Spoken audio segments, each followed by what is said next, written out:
हमें जैसा शरीर भगवान ने दिया, हमने उसको संजो करके, सँभाल करके रखा है और हम स्वस्थ होकर के, प्रसन्न होकर के अपने काम में, अपने भगवान के दिए कार्यों में लगे हुए हैं। कहते हैं कि एक बार जिसका पेट साफ होता है वो योगी, 2 बार जिसका पेट साफ होता है वो है भोगी और 3 बार जिसका पेट साफ हो या अधिक उससे बार पेट साफ हो, तो रोगी होता है। नमस्कारम, मैं नित्यानंदम श्री आज बात करूंगा कि कैसे आप सुबह एक बार शौच के लिए जाएं, पेट साफ करने के लिए जाएं, तो पूरा पेट साफ हो जाए। आपको बार-बार दिन में 2, 4, 5 बार शौच ना जाना पड़े। कहते हैं कि एक बार जिसका पेट साफ होता है वो योगी, 2 बार जिसका पेट साफ होता है वो है भोगी और 3 बार जिसका पेट साफ हो या अधिक उससे बार पेट साफ हो, तो वो भोगी होता है, रोगी होता है। तो आप यदि अपने आप को रोगी से, भोगी से योगी की ओर ले जाना चाहते हैं, अपने पाचन को आप ऐसा बनाना चाहते हैं कि हर चीज़ आपको पच तो जाए लेकिन सुबह पेट साफ हो जाए। तो उसके लिए कुछ हिदायतें, कुछ ज़िम्मेदारी से, कुछ नियम और कुछ सुधार करने हैं आपको। गलतियाँ जो आप करते हैं दिन भर में, वो आपको नहीं करनी है। और अंत में बताऊँगा एक छोटी-सी आयुर्वेदिक औषधि भी यदि किसी को ज़्यादा ही समस्या है उसके लिए। सबसे पहले समझ लेते हैं कि आंतों में जो कि काफ़ी लंबी रहती हैं, माना जाता है कि एक बार यदि आपको पेट साफ करना है तो सबसे भारी चीज़ पहले सुबह खाओ, दोपहर को उससे थोड़ी कम भारी और रात को सबसे हल्की चीज़ खाओ।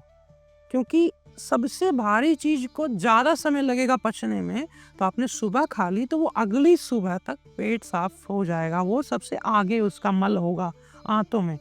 और फिर उसके बाद मीडियम वाली चीज़ें खा ली, तो आप वो बीच उसके पीछे आकर लग जाएगा उसका मल। वो दोपहर को ली तो वो अगली सुबह वो भी कम घंटों में, उससे थोड़े कम घंटों में आपके साथ ही उसके आके लग जाएगी आंतों में और निकल जाएगी। और रात को हल्की-सी फेड कलर वाली सब्जियाँ, हल्के रंग वाली सब्जियाँ, ज़्यादा डार्क नहीं, ज़्यादा चमक-धमक वाली नहीं और ज़्यादा मसाले भी डार्क नहीं, हल्के-हल्के फेडेड। अगर हल्दी भी डालनी है रात को तो कम डाली जाए सब्जी में, ऐसा रंग। वो हल्का रहेगा तो बोझ कम पड़ेगा पेट पे। रात को सूर्य की रोशनी भी नहीं है तो पाचन हल्का-हल्का काम करता है, धीमा-धीमा। और वैसे भी आपको रात को जब अंत में वो हल्की चीज़ लेंगे, अब आपने भारी, उससे कम भारी और अंत में हल्का भोजन जब ऐसे लिया, तो वो पूरा चक्र बन करके 24 घंटे बाद आपको एक साथ पेट साफ करा देगा। जो लोग क्या करते हैं, रात को राजमा खा रहे हैं, पनीर खा रहे हैं, रात को हेवी चीज़ ले रहे हैं, तो ज़रूरी नहीं है कि वो रात का भारी आपको मॉर्निंग होते-होते पचकर मिल ही जाए, आँत के अंतिम छोर तक वो पहुँच ही जाए, ज़रूरी नहीं है। जवानी में तो ये हो जाता है, पता नहीं चलता। भाग-दौड़ करने वाले, मज़दूरी करने वालों का तो हो जाता है। जो लोग खूब काम करते हैं, दौड़-भाग करते हैं, हो जाता है ज़्यादातर, पर हर किसी का नहीं होता। शहरी लोगों का जीवन आप देखिए, चेयर के ऊपर बैठना, कुर्सी पर बैठे-बैठे ही सारा दिन मीटिंग्स करना, कंप्यूटर के आगे काम करना, कैसे पच जाएगा वो? तो वो सुबह एक समय पे नहीं आता। आपने जो दिन का खाया वो अलग आएगा, बीच में आपने कहीं हल्का के दोपहर को खिचड़ी खाने लग जाते हैं। चलो भूख नहीं है यदि आपको, और उस समय तो नियम है कि आप भले ही कम हल्का खा लो, भले ही फिर सुबह ही खिचड़ी खा लो, भले ही दोपहर खिचड़ी खा लो, तब अपने आप को फ़ोर्स नहीं करो। लेकिन यदि आपकी बॉडी ऐसी वायर हुई है, ऐसी डिज़ाइन हुई है, ऐसी आपको अंदर ज़रूरत महसूस होती है, भारी खाना ही है आपने, तो चॉइस रखिए सुबह खाने की। तो फिर सारा चक्र एक ही बार में साफ होगा।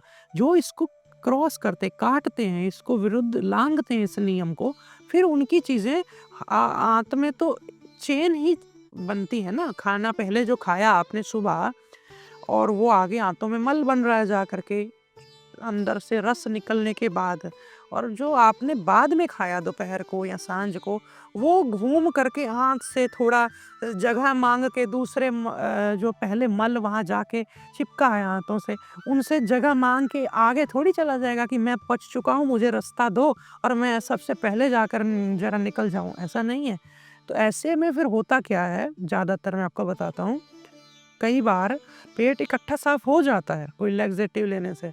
लेकिन होता क्या है, रात को पनीर खाया था, राजमा खाए थे, अच्छी सब्जियां खाई थी, अच्छी विटामिन लिए थे, लेकिन सुबह इकट्ठा पेट आपने साफ करा दिया। कोई भी चूरन लेकर के, लैक्सेटिव बहुत तरह के लोग लेते हैं, कभी कभार के लिए अच्छा है, लेकिन ज़्यादा रोज़ करते हैं तो विटामिन न्यूट्रिशन पूरे एब्जॉर्ब भी नहीं होते।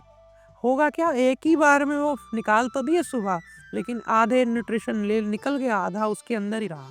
फिर लोग एक कंप्लेन करते हैं, हमारा मल जी, हाँ, आजकल वेस्टर्न टॉयलेट आपको पता है नीचे पानी होता है, तो मल की निशानी ये है, जैसे आपको पता होगा बीज जब बोए जाते हैं खेतों में तो पहले पानी में भिगोए जाते हैं, और जो बीज डूब जाते हैं वो ताकतवर हैं, वजनदार हैं, नीचे बैठ जाते हैं, और जो ऊपर तरने लगते हैं उसको किसान खुद ही निकाल करके फेंक देते हैं कि उतनी ही जगह खाली न रह जाए खेतों में, भरपूर पैदावार के लिए उनको अंदाज़ा सही रहे कि ये फर्टाइल बीज हैं, तो उनको बोते हैं। ऐसे ही मल का होता है कि मल अगर आपने पूरा न्यूट्रिशन मल का आपके पेट ने निचोड़ लिया है तो वो मल ऊपर तैरता है पानी में। आजकल वेस्टर्न टॉयलेट में लोग जाते हैं तो पता चल जाता है इजीली।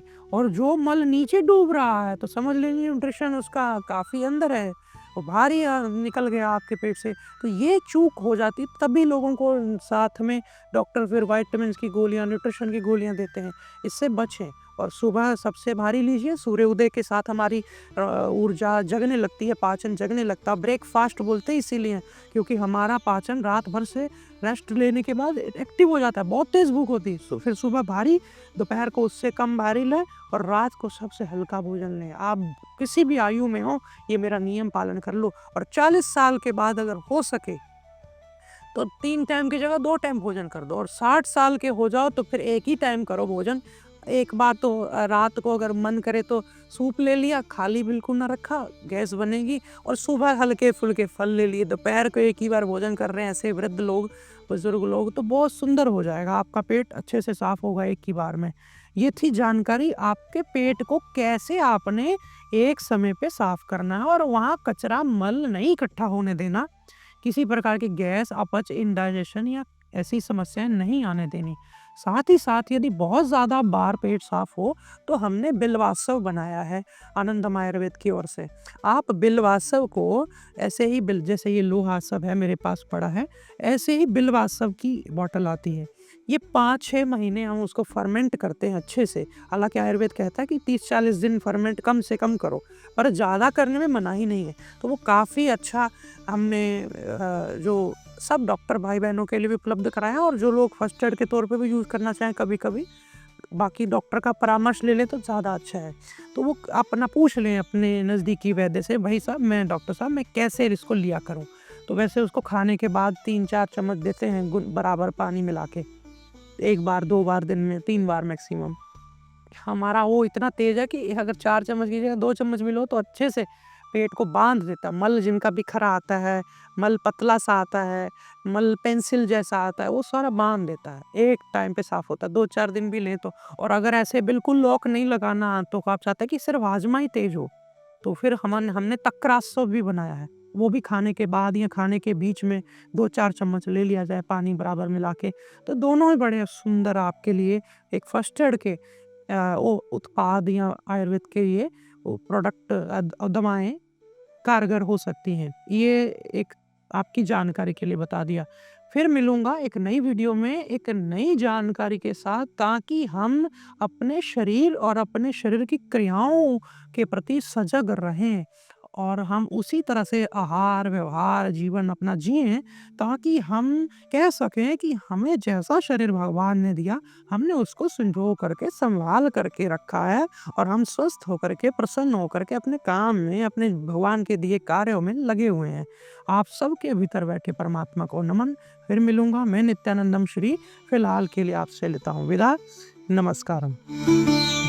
हमारी सनातन संस्कृति में मैंने किसी ऋषि योगी महात्मा को साबुन से स्नान करते नहीं देखा।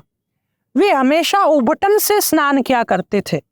उबटन आयुर्वेद के ग्रंथों में बताया गया बहुत ही दिव्य और बहुत ही चमत्कारी प्राकृतिक हमारे लिए एक ब्रह्म स्नान है। इसमें हम स्नान करके अपनी चमड़ी की ओज को खोते नहीं हैं, बल्कि और बढ़ाते हैं, जो कि साबुन से छिन जाती है। इसलिए हमेशा उबटन से स्नान करें। और आनंदम आयुर्वेद की तरफ से मैंने ये उबटन बना करके भी आपको उपलब्ध कराया है, और इसको बनाना भी मैं आपको कई बार सिखाता रहा हूँ। मैं ये नहीं कहूँगा कि मैं इसे बेच रहा हूँ, मैं यूँ कहूँगा कि मैं तो इसे बांट रहा हूँ, क्योंकि ये हमारी परंपरा, हमारी धरोहर, हमारा गर्व